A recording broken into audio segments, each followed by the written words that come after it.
Poor woman denied marriage for being black, until a prince showed her true love.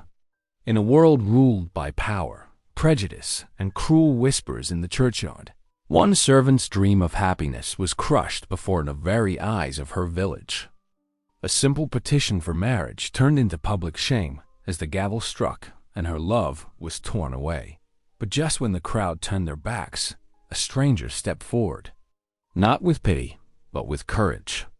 He carried no chains of fear, no scorn upon his lips, only a dangerous secret hidden beneath his cloak. As bells toll and rumors spread through the castle halls, she must choose between silence and defiance. And he must decide if his heart is worth defying the crown. What happens when true love threatens the laws of the land? And can compassion shatter centuries of cruelty, or will it cost them everything? I'd love to know. Where are you watching from? Type it down below, and while you're here, subscribe so you'll always catch the next story. The first rays of dawn crept through the narrow kitchen windows as Amara bent over the hearth, her strong hands gripping the iron poker. She winced slightly as she stoked the flames higher. Her skin was tender from hours of scrubbing heavy copper pots the evening before. The familiar scent of yeast and flour filled the air as the other kitchen servants began their morning tasks, kneading dough for the day's bread. "Mind you get those fires hot enough for the bread, girl," called Cook as she waddled past with an armload of vegetables. His lordship won't abide cold toast at breakfast. "Yes, Cook," Amara replied softly, though her thoughts were far from breakfast preparations. Her heart quickened as she thought of Johann and their planned meeting later. That morning, every day when he came to fetch water for the horses, they shared a few precious moments together in the courtyard. The kitchen gradually filled with the sounds of morning, the splash of water being poured, the thump of dough being turned onto wooden boards, the clatter of pots being arranged. Amara moved efficiently between the tasks, her movements graceful despite her weariness. When at last the bread was set to rise, she took up the heavy water bucket and made her way to the courtyard well. The morning air was crisp and clean compared to the smoky kitchen. As she approached the well, her pulse quickened at the sight of Johann already there, drawing water for the stables. His sandy hair caught the early light as he turned to smile at her. "Good morrow, Amara," he said softly, taking the bucket from her hands. Their fingers brushed briefly, sending warmth through her despite the cool air. "Good morrow," she replied, watching as he drew water for both their buckets. His strong arms worked the well rope smoothly, muscles shaped by years of stable work, visible beneath his rough shirt. "Meet me in the stables when you can slip away," he whispered, handing back her filled bucket. "I have something to show you." Amara nodded, trying to contain her smile as she hurried back to the kitchen. The morning seemed to crawl by as she waited for a chance to steal away.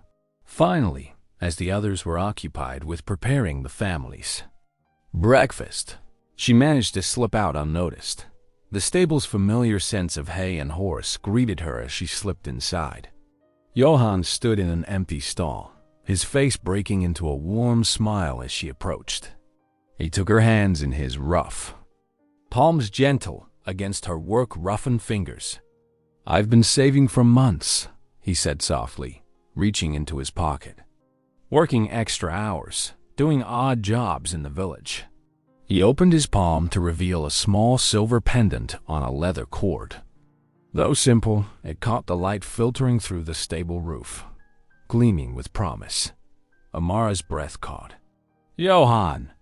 "'Tis beautiful," she whispered, touching it with one finger. "I mean to present it properly when I speak to Cook about our betrothal," he said, his voice thick with emotion.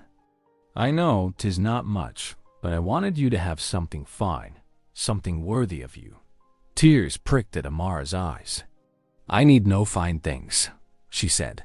"Your love is treasure enough." He closed his hand around the pendant, then drew her close, pressing a gentle kiss to her forehead. "Soon we'll be properly betrothed," he promised. "No more hiding our love. We'll have our own cottage, perhaps even a garden." "Sure," Amara said, though her heart soared at his words.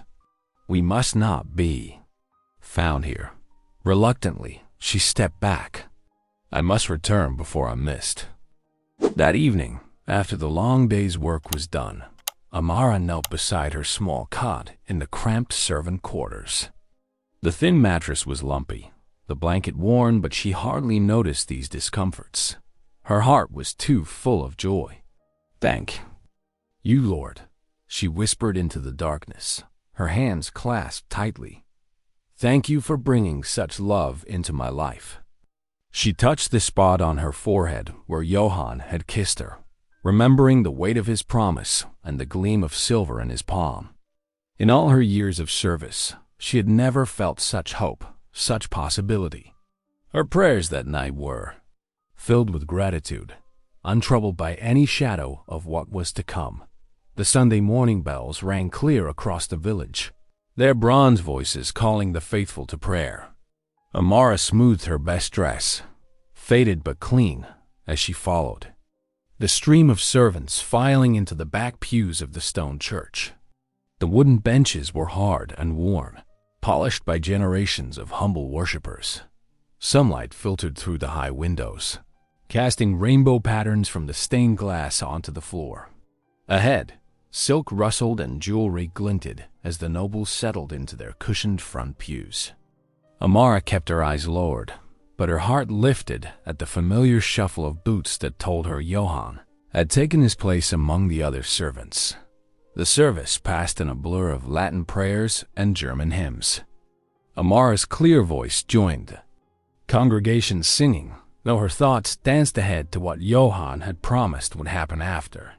Her fingers worried at the small silver token hidden in her pocket, the one he'd given her just days ago. As the congregation spilled into the sunlit churchyard, Amara's stomach tightened with nervous anticipation. Johann had insisted this was the proper way, approaching the magistrate after Sunday service when all could witness their intent to marry honorably. She watched him square his shoulders and step forward, his best jacket brushed clean of stable dust. "Herr Magistrate," Johann called out, his voice carrying across the churchyard. "Might I have a moment of your time?" Magistrate Kruger turned, his thin lips pressed together as he regarded the stable hand. "What is it, boy? Make it quick." Johann swallowed hard but pressed on. "Sir, I wish to formally request permission to marry." His eyes found Amara's briefly before returning to the magistrate's stern face. "To marry Amara, who serves in the castle." Kitchens. A sudden hush fell over the churchyard. Amara felt the weight of every stare, heard the first whispers begin to ripple through the crowd. The magistrate's expression darkened as several nobles stepped closer, their faces twisted with disdain. "The African servant girl?" One lady whispered too loudly behind her fan. "How absolutely shocking." Magistrate Kruger drew himself up, his voice ringing with authority. "This is most irregular, and quite impossible." His cold eyes swept over Amara as if she were less than the dust on his polished boots. "The girl is entirely unfit for such a union, by birth and station both. The very suggestion is an affront to proper order." Laughter rippled through the crowd of nobles. Johann stood frozen, his face flushing red as his courage crumbled. Amara felt each snicker like a physical blow, each pointing finger like a knife to her heart. "But sir," Johann tried weakly, "we only wish to—" "Enough," the magistrate cut him off sharply. "Return to your duties and be grateful I don't report this disruption to your master. As for the girl, double quotes, his lip curled. Let this be a lesson in knowing one's proper place." The laughter grew louder. Amara could bear it no longer. She turned and fled, her vision blurring with tears as she ran behind the solid stone walls of the church. There, hidden from cruel eyes, she pressed her hands against the cool stone and let her tears fall freely. The sound of approaching footsteps made her stiffen, expecting more mockery. But instead, a gentle voice spoke. They show their own smallness. With such cruelty, Amara turned, hastily trying to wipe her eyes. A stranger stood there, wrapped in a fine but simple dark cloak. His face was shadowed by a broad hat, but she could see the unexpected kindness in his eyes as he held out a pristine white handkerchief. "Here," he said softly. "Dry your eyes, child. Their words can only hurt you if you believe them worthy of your attention." The afternoon sun cast long shadows across the churchyard as Amara dabbed at her tears with the offered handkerchief. The fine linen felt soft against her fingers, a stark contrast to the rough cotton she was accustomed to. "Take heart, miss," the stranger said, his voice gentle but carrying the refined accent of nobility. "Those who mock others reveal only their own lack of grace." Amara looked up cautiously. The man wore clothes of excellent quality, though simply cut, and carried himself with natural authority. Yet his eyes held genuine kindness. "I am Elias, an envoy from Savoy," he said with a small bow, "and I witnessed that unseemly display. Please know that true nobility lies in the heart, not in accidents of birth." A group of ladies swept past, their silks rustling as they whispered behind painted fans. Their smirks and sidelong glances made Amara want to shrink into herself, but Elias stepped slightly forward, his presence like a shield. "Stand tall," he murmured. "You have nothing to be ashamed of." Something in his quiet confidence helped Amara straighten her shoulders.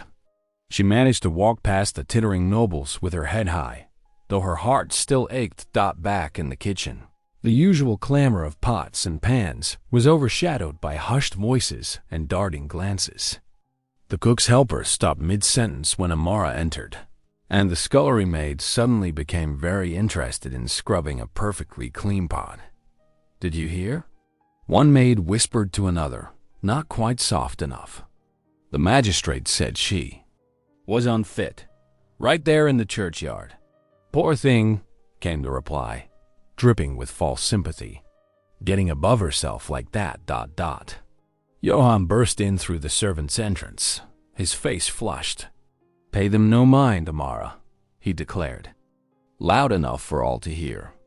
"I will fight for us. I will petition again and again until they listen." But Amara heard the tremor in his voice, saw how his hand shook slightly as he reached for hers. His words rang hollow, like an empty copper pot. As the afternoon wore on, new whispers began circulating through the halls. The servants passed them along like plates at dinner, each adding their own morsel of gossip. Johann's parents were seen speaking with the miller, the laundress confided as she folded sheets. "The miller's daughter has a proper dowry," added the butler's assistant knowingly, "and she's of the right." "Well, you know." Amara tried to shut out the words, focusing on her work, but they seemed to seep through the very walls. The kitchen grew stuffier as evening approached, the air heavy with things unsaid. When darkness fell and the kitchen fires burned low, Amara made her way through the quiet corridors with a basket of linens. Voices drifted from the servants' hall. Johann's parents, speaking in urgent whispers. "The miller's daughter brings connections," his mother was saying. "And after today's scandal, we must think of the family standing." "The boy will understand in time," his father replied. "Better a proper match than throwing away his future on a—" He paused, and Amara could hear the disapproval in his silence.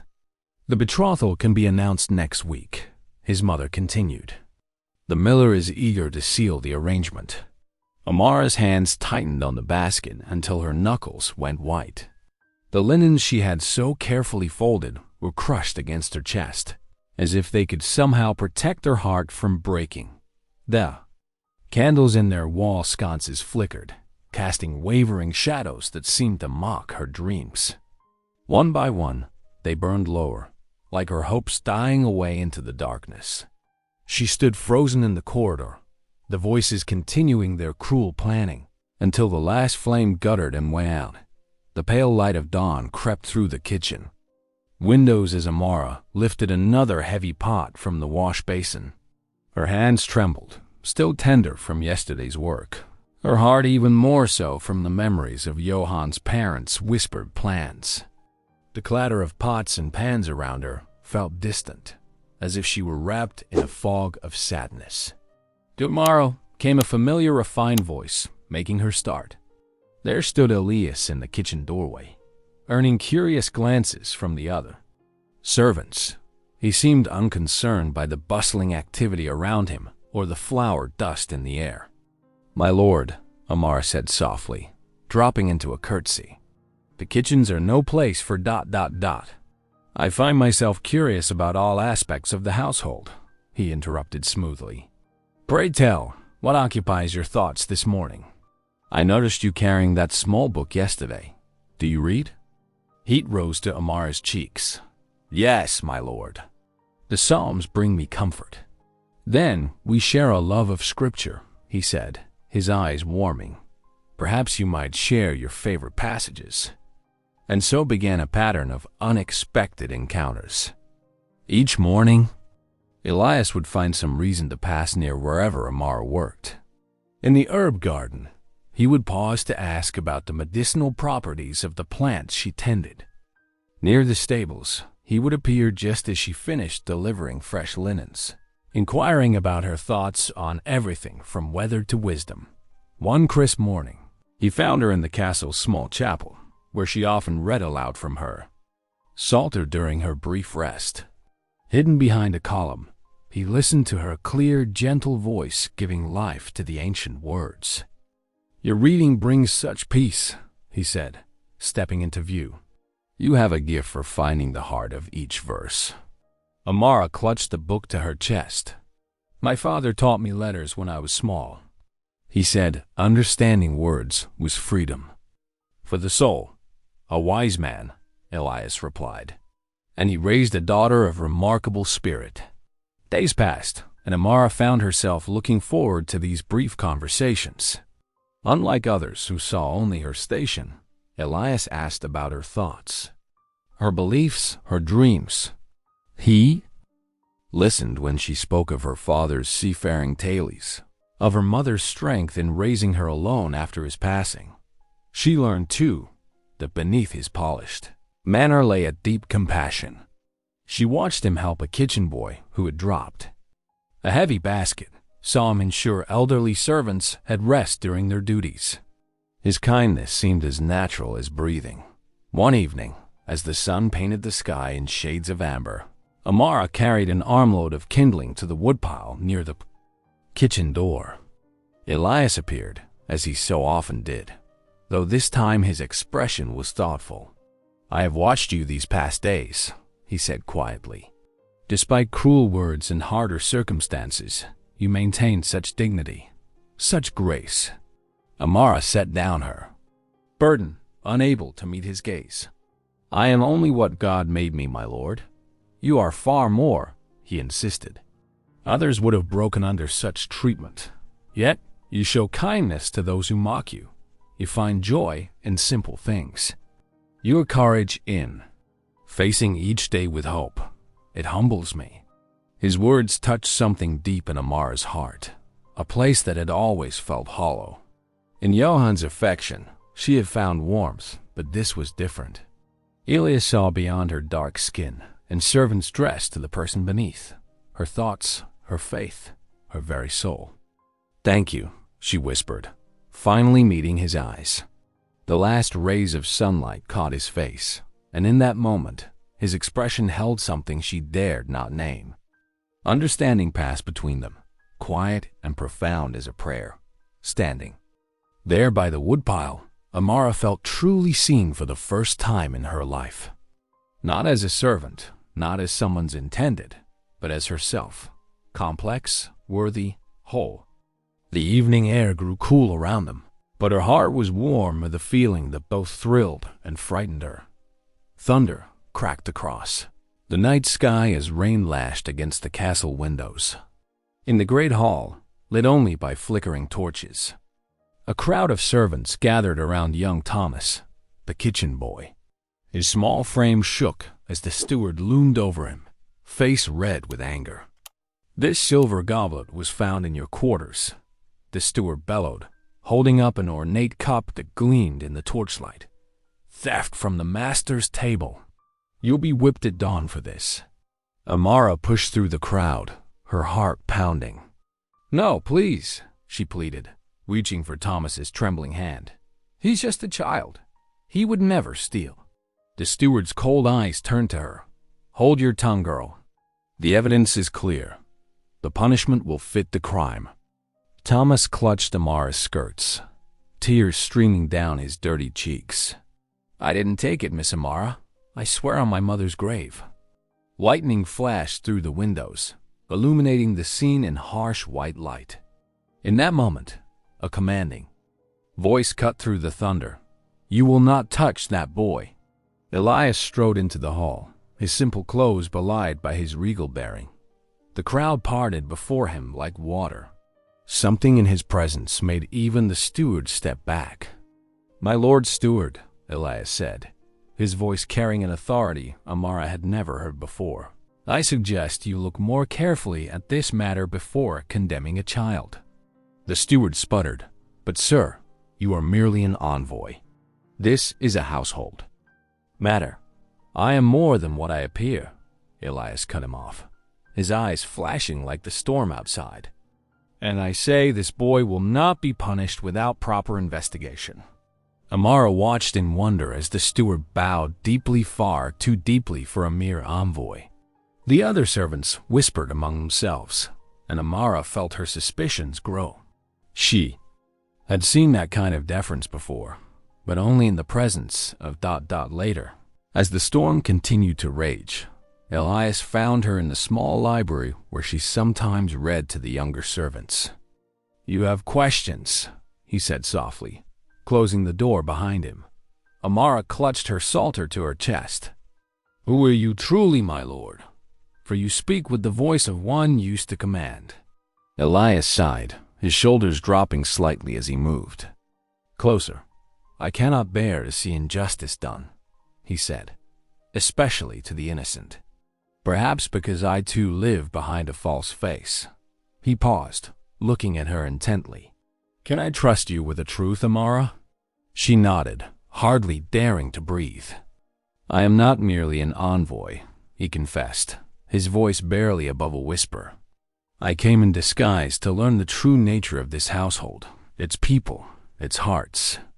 His eyes met hers with an intensity that made her heart flutter.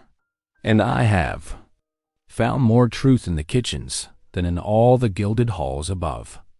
Thunder rolled outside as Amara absorbed his words, understanding dawning in her mind. The way the steward had bowed, the natural authority in his bearing, his education and manner of speech, it all made sense now. "You are of noble birth," she whispered, taking an instinctive step back. "I am," he admitted, "but that matters less to me than what I have discovered here." His hand reached for hers but stopped short, hovering in the space between them. "Than who I have discovered here." The moment stretched between them, charged with unspoken meaning, until another crash of thunder made them both start. Elias drew back, bowing slightly. "Rest well, Amara. The boy is safe now."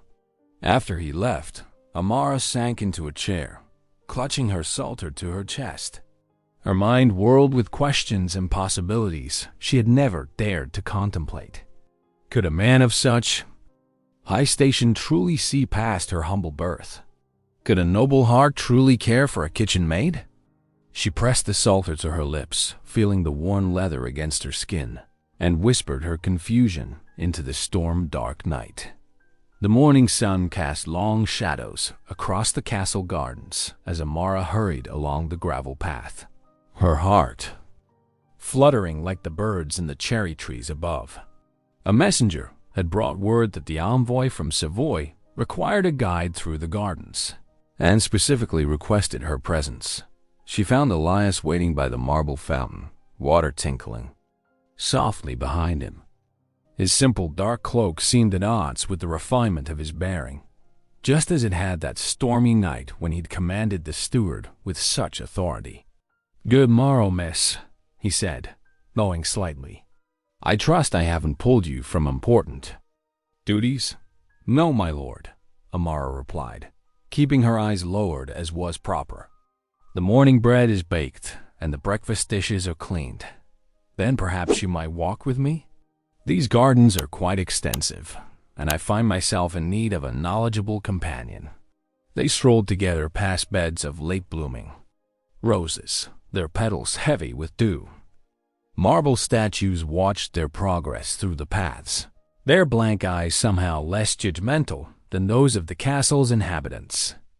"Tell me," Elias said after a time, "do you still read from your psalter in the evenings?" "Yes, my lord. The words bring me comfort, especially in difficult times. And these are difficult times indeed." He paused beside a rose bush. Its white blooms pure against the deep green leaves. The world can be cruel to gentle hearts. Amara's fingers twisted in her apron. "It is as God wills, my lord. We must accept our place with grace, must we?" Elias turned to face her, his eyes intense. "Or is that merely what those in power would have us believe to keep others from rising above their station?" A warm breeze stirred the garden, carrying the sweet scent of roses. Amara's heart thundered in her chest as Elias took a step closer. "These past weeks," he said softly, "watching you tend to others with such kindness, hearing you read the sacred words with such understanding, I find myself thinking of you at all hours." "My lord," Amara whispered, trembling, "please do not mock me." "Mock you?" Pain flashed across his features. "I would never. Every word I speak comes from my heart. But I am nothing, a servant. And after what happened with Johann, the whole castle whispers about me." "You are everything," Elias said with fierce conviction. "Your spirit shines brighter than any noble I have ever known.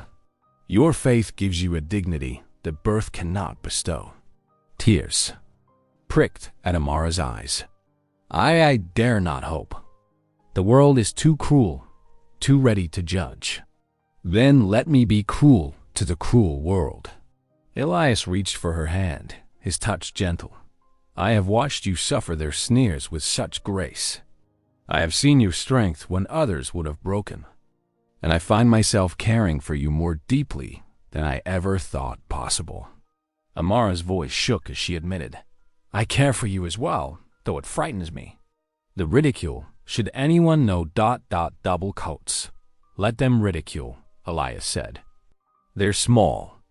Minds cannot diminish what I feel." The sun was setting now, painting the garden in shades of gold and purple. A cool evening breeze rustled through the rosebush, carrying the sweet perfume of their blooms. Elias took Amara's hand and pressed it to his chest. Through the fine fabric of his shirt, she could feel his heart beating strong and steady. "No prejudice shall keep me from thee," he vowed, his voice low and intense. "Not noble birth, not custom, not the sneers of 1,000 courtiers." Amara's own heart soared at his words, even as her practical mind warned her to be cautious. But there was such truth in his eyes, such warmth in his touch, that she could not help but believe him dod as she walked back to the kitchens in the gathering dusk. Her feet barely seemed to touch the ground.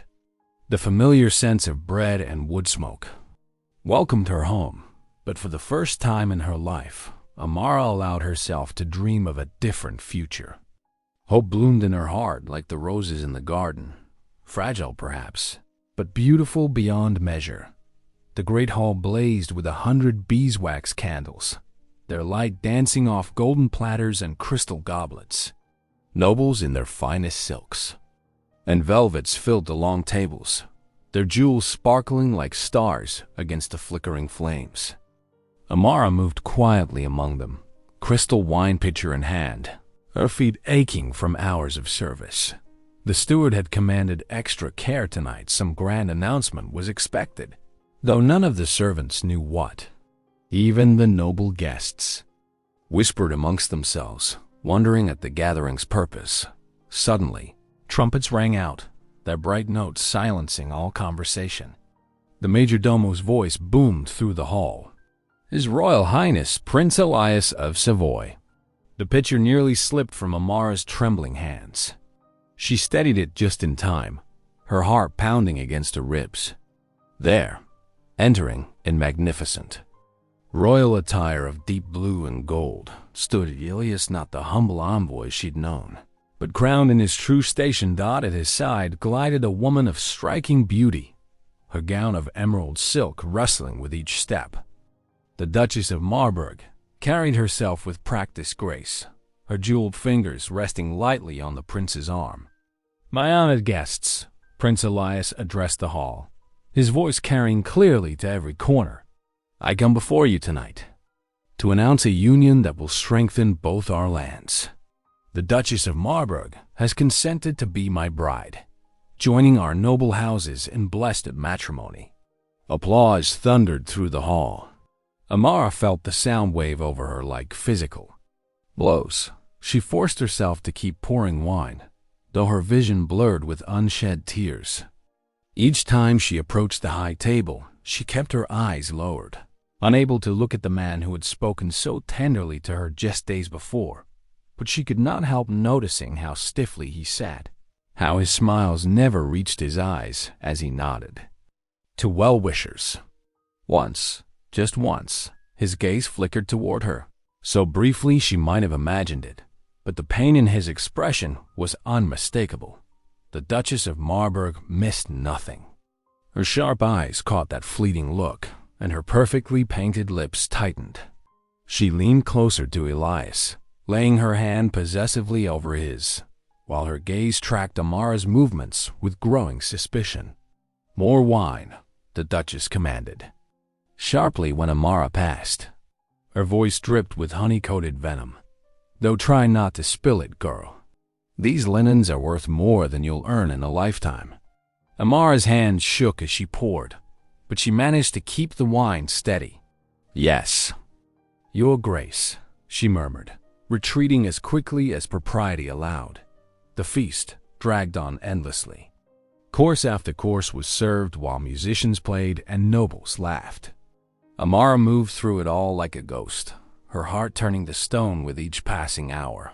How foolish she had been to imagine that a prince could see past her station, her skin to the soul beneath. She had been nothing but a momentary distraction from his true destiny. When at last the guests began to depart, Amara slipped away to the servants' quarters. In her tiny room, little more than a closet with a cot, she finally allowed her tears to fall. She pressed her face into the thin pillow to muffle her sobs, remembering how it had felt when Elias had pressed her hand to his heart, when he had promised that prejudice would not keep them apart. But duty, it seemed, was stronger than any vow of love. In her grand chambers above, the Duchess of Marburg was not yet ready for sleep. She stood at her mirror while her maid brushed out her long dark hair, her mind working quickly. "That African serving girl," she said suddenly, "the one with the wine pitcher. Have you noticed how our prince looks at her, Your Grace?" The maid's hands stilled. "Watch her closely," the Duchess commanded. "Report to me everyone she speaks to, everywhere she goes. I will not have some kitchen maid thinking above her station." "Yes, Your Grace." The maid curtsied, understanding perfectly what her mistress left unsaid. The Duchess would crush any threat to her position, no matter how small. Down in her cot, Amara curled tightly around her aching heart, unaware of the cruel eyes that would now follow her every move. Her dreams of love, so briefly beautiful, had shattered like crystal on stone. The morning sun had barely warmed the castle stones when the Duchess set her cruel plan in motion. Her personal maid crept through the servant corridors like a shadow, watching for the perfect moment. As Amara bustled past with fresh linens, the maid pretended to stumble, brushing against her. In that fleeting touch, she slipped the Duchess's diamond necklace into Amara's deep apron pocket. Amara continued her work, unaware of the weight now hidden in her pocket. She moved through her morning tasks with a heavy heart, still aching from the revelation of Elias's betrothal. The familiar motions of folding sheets and beating dust from carpets gave her hands purpose while her mind wandered. "Thief!" The cry rang out from the Duchess's chambers just before noon. "My diamonds are missing." The castle erupted into chaos. Servants scattered like startled birds as guards thundered through the corridors. The Duchess's voice carried through the halls, sharp with accusation. "Search everyone!" Every servant, every corner. Amara stood in the laundry room, wringing out a sheet when the steward burst in with 2 guards. His face was red with anger. "Empty your pockets, girl. Now." "Sir?" Amara's hands trembled as she reached into her apron. Her fingers touched something cold and sparkling. Her heart stopped as she drew out the diamond necklace, glittering in the dim light like frozen tears. "No," she whispered. "These are not mine. I did not take them." But her protest fell on deaf ears. The guards grabbed her arms roughly, their fingers digging into her skin. Servants gathered in doorways and corners, watching with mixed expressions of shock and pity as she was dragged through the corridors. I saw her lingering near her Grace's chambers. One kitchen maid called out, eager to curry favor. Others joined. In with false memories, the tide of accusation rising in the steward's office. Amara stood trembling but straight back before his desk. The room smelled of ink and fear. "Please," she said, her voice steady despite her terror. "I have served faithfully for years. I would never steal." The steward's face might have been carved from stone. "The evidence is clear. You were found with her Grace's jewels. The punishment for theft is harsh. You know this." "I was framed." Amara's voice cracked with desperation. "Someone placed those jewels in my pocket." "Silence." The steward slammed his hand on the desk. "You will be confined to the servants' quarters until your punishment is decided. Banishment, if you're fortunate. The stocks if you're not." 2 maids escorted her to the cold servant quarters, whispering prayers for her as they locked her in. Amara sank to her knees beside her small cot, the rough wool of her dress scratching against her legs. The room felt colder than ever before, though summer warmth still lingered in the castle stones. "Lord," she prayed aloud, her voice barely a whisper, "grant me strength to bear this trial. Let truth prevail against lies. Guide my steps through this darkness." The floorboards creaked behind her. Amara turned to find the Duchess herself standing in the doorway, resplendent in blue silk and wearing a triumphant smile. The door clicked, shut behind her. "How touching," the Duchess said, her voice dripping with false sweetness. "Praying for salvation? None will come for you here, Your Grace." Amara remained on her knees, but held her head high. "You know I did not steal your necklace." The Duchess laughed, the sound like breaking glass. "What I know is that servants should remember their place, especially those who dare to catch a prince's eye." She moved closer, her skirts rustling against the rough wooden floor. "Did you think I wouldn't notice? The way he looked at you? The way he lingered in the kitchens?" Her voice hardened. "A prince of Savoy, stooping to notice a mere servant. It's offensive." "His Highness showed only kindness," Amara said softly, though her heart pounded. "Kindness?" The Duchess spat the word. "He is to be my husband. I will not have my position threatened by a servant who forgets her station." She leaned down, her face inches from Amara's. "By tomorrow, you'll be gone from this castle. If you're wise, you'll go quietly. If not..." She straightened, smoothing her skirts. "Well, there are far worse fates than banishment."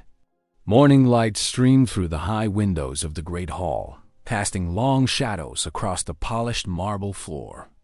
Nobles lined the walls in their finest silks and velvets. their faces eager for the spectacle about to unfold. At the center of the vast chamber, Amara stood alone, her shoulders straight despite the heavy chains binding her wrists. The steward's voice rang out, harsh and condemning. "This servant girl stands accused of stealing the Duchess of Marburg's sapphire necklace, found hidden in her own apron pocket." Whispers rippled through the crowd like wind through autumn leaves. Ladies hid smirks behind painted fans, while gentlemen nodded with stern disapproval. The Duchess herself stood near the throne, her face a mask of false concern that barely concealed her triumph.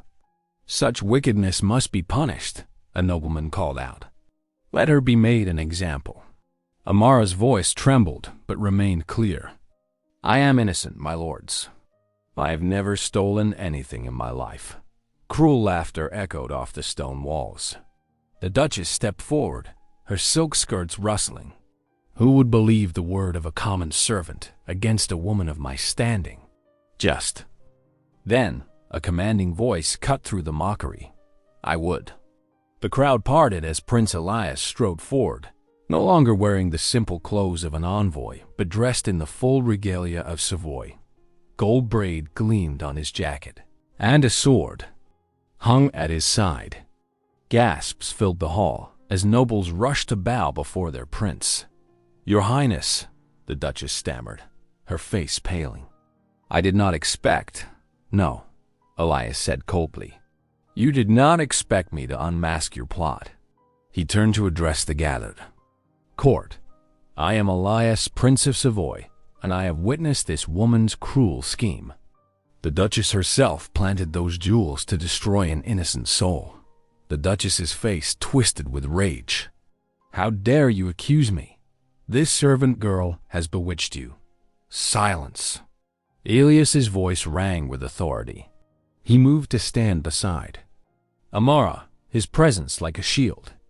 "I have watched this court's cruelty, its prejudice, its small-minded hatred. You mock this woman for her birth, yet I have seen more nobility in her quiet courage than in all your grand titles." He reached for Amara's chains, unlocking them himself.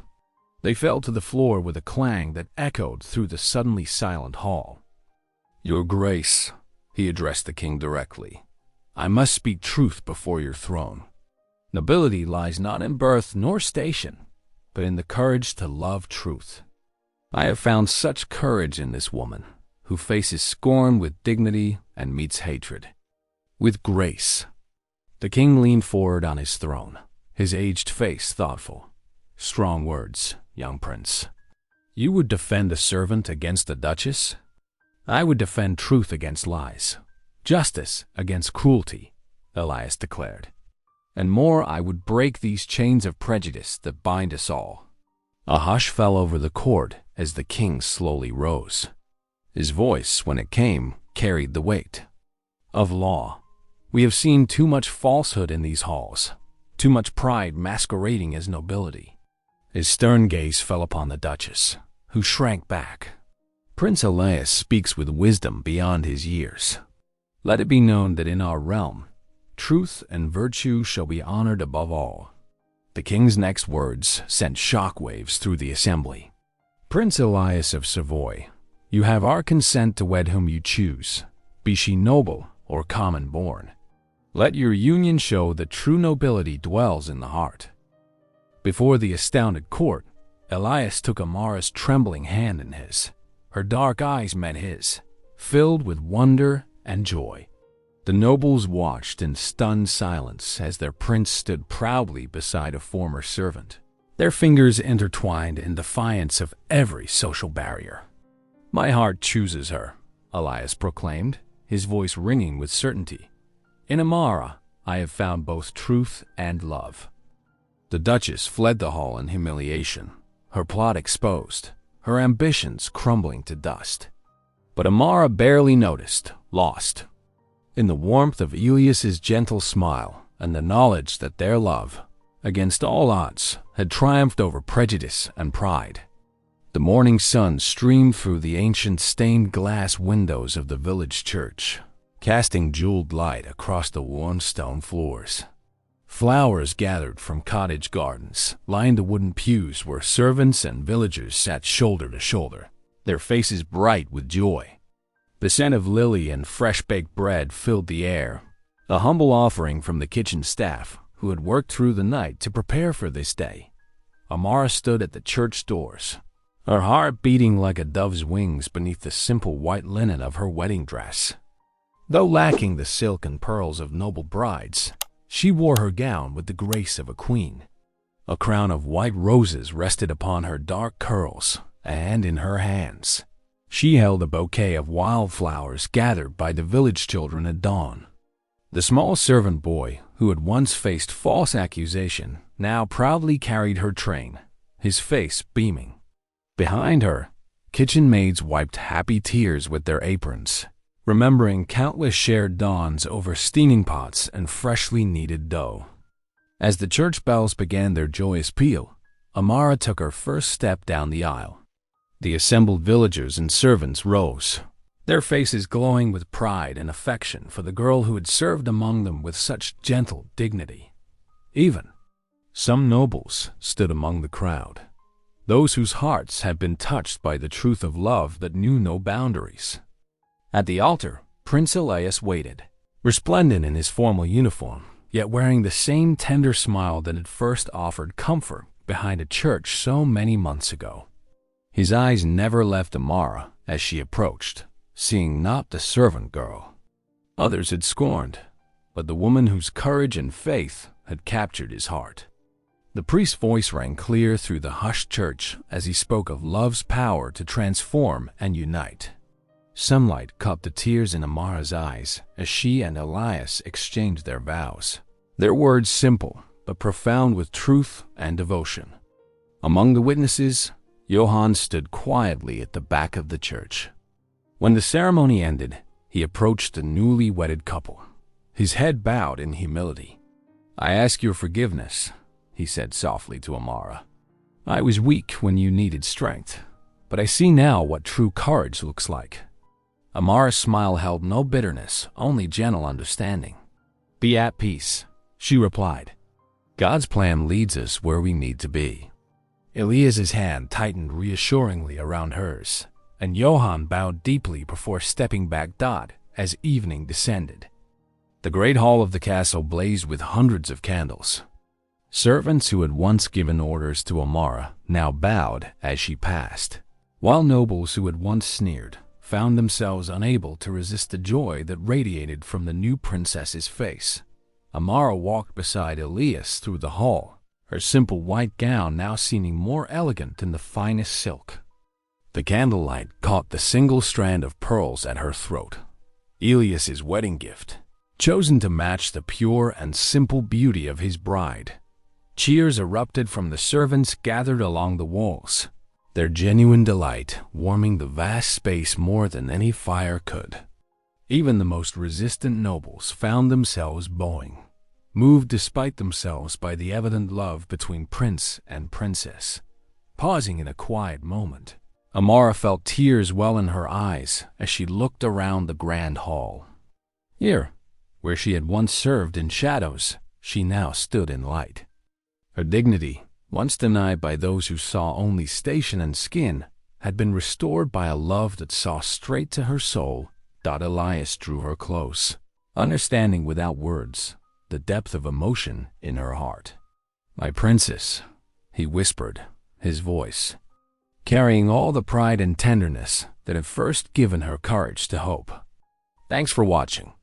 If any part of this story lingered with you, consider subscribing. I'll be here again tomorrow, sharing another tale that speaks to the soul.